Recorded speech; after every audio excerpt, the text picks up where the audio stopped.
A paz do Senhor, irmãos, bom dia. Vamos à nossa escola dominical. Hoje eu quero começar um estudo com os irmãos do livro de Romanos, à luz do manual de Halley, que nos traz, nos permite conhecer mais detalhes e também de aprendermos, acerca dos panos de fundo, temas centrais, situações as quais o povo, se encontrava no devido momento das cartas do apóstolo Paulo. Bom, o livro de Romanos, o capítulo 1, nós vamos estudar o capítulo 1 e o capítulo 2, né? E aí o capítulo 1, ele traz a necessidade universal do Evangelho.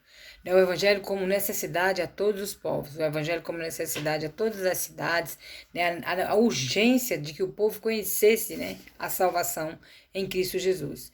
Dos versículos 1 a 32, Paulo vai narrar, toda a situação pecaminosa que a raça humana se encontra. E dos versículos 1 ao 4, ele se apresenta e também apresenta a intenção de Deus em enviar Jesus, Jesus, o Filho de Deus, que veio para um tempo como esse. O desejo de Paulo em ir a Roma era muito forte, só que Paulo entende que precisa ficar mais um tempo, onde se encontra, para pregar o evangelho, dada a necessidade do povo.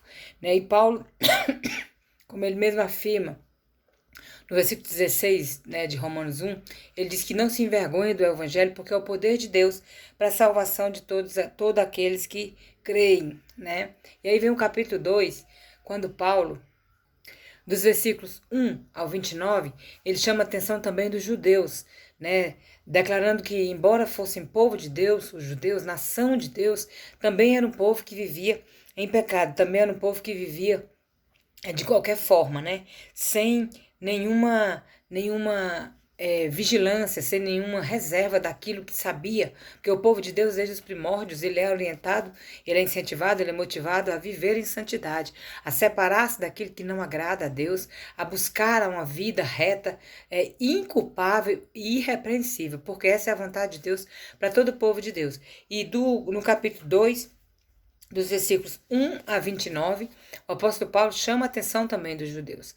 Então, Paulo, ele vai para os gentios, ele vai para os judeus, ele vai para todos os quais o Senhor o designara, a fim de pregar o evangelho e também, irmãos, a fim de explicar o motivo para o qual o evangelho existe, que é para a salvação de todo aquele que nele crê. E essa é a verdade. Ele diz, é interessante isso aqui, ele diz, você é indesculpável, falando aos judeus, E esse indesculpável, ele inclui cada um de nós, Ele está colocando toda a raça humana, como o autor propriamente destaca aqui, não é que cada pessoa faça todas as coisas mencionadas. Não significa que todos fazem tudo, mas significa que o povo se inclina para o pecado. Infelizmente, o povo de Deus não consegue separar daquilo que não agrada a Deus, embora tenha o conhecimento de Deus, E aí ele diz que cada um de nós é culpado de algumas das coisas mencionadas. Então, como eu disse, não são todas as coisas que nós praticamos, mas numa ou noutra coisa nós somos indesculpáveis. Nós somos realmente aqueles que têm culpa e que precisam realmente voltar para o caminho do Senhor, consertar a vida, no dia em que Deus julgar os segredos dos homens, segundo Paulo, está no versículo 16 do capítulo 2.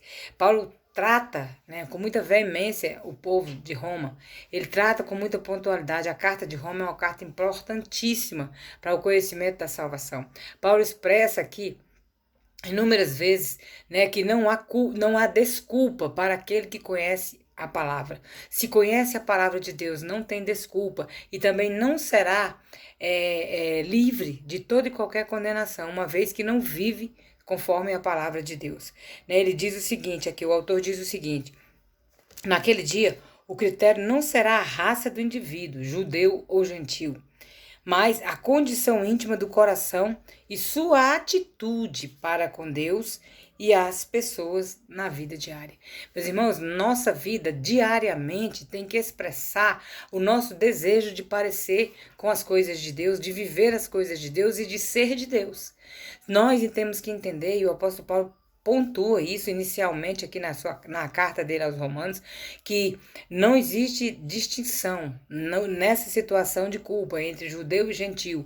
Os gentios, aqueles que nasceram depois, todos aqueles que receberam a palavra, que creram que Jesus é o Filho de Deus, que realmente encarnou, que veio ao mundo com a missão de nos salvar, que morreu, ressuscitou, foi o primeiro a ressuscitar e que voltará.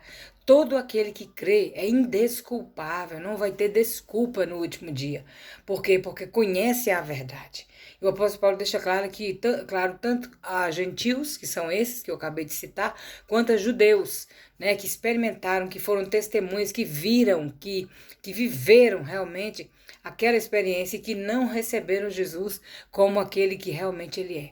Então nós aprendemos e precisamos colocar nos nossos corações o pano de fundo expresso aqui nos capítulos 1 e 2, né? A raça humana pecaminosa, o pecado que tomou, né? O pecado que fez com que o povo vivesse de uma forma como se não tivesse preocupação, como se a história passasse porque a página passa. Eu e você somos o povo de Deus renovado dia após dia por meio da misericórdia do Senhor.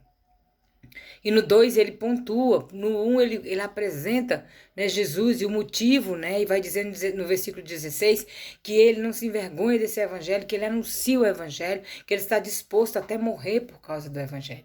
No capítulo 2 ele vai falar especificamente com esse povo, mas ele traz a nossa consciência nessa manhã, a necessidade de nós sabermos quem somos, de como estamos e como estamos vivendo.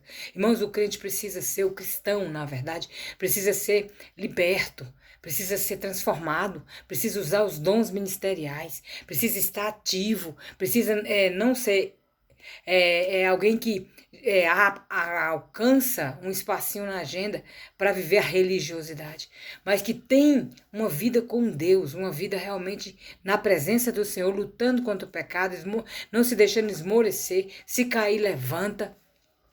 Se tem alguém do seu lado precisando de ajuda, vai de encontro, porque essa é a missão, essa é a função, e esse é o resultado do Filho de Deus lavado e remido pelo sangue de Jesus. Que guardemos essa palavra.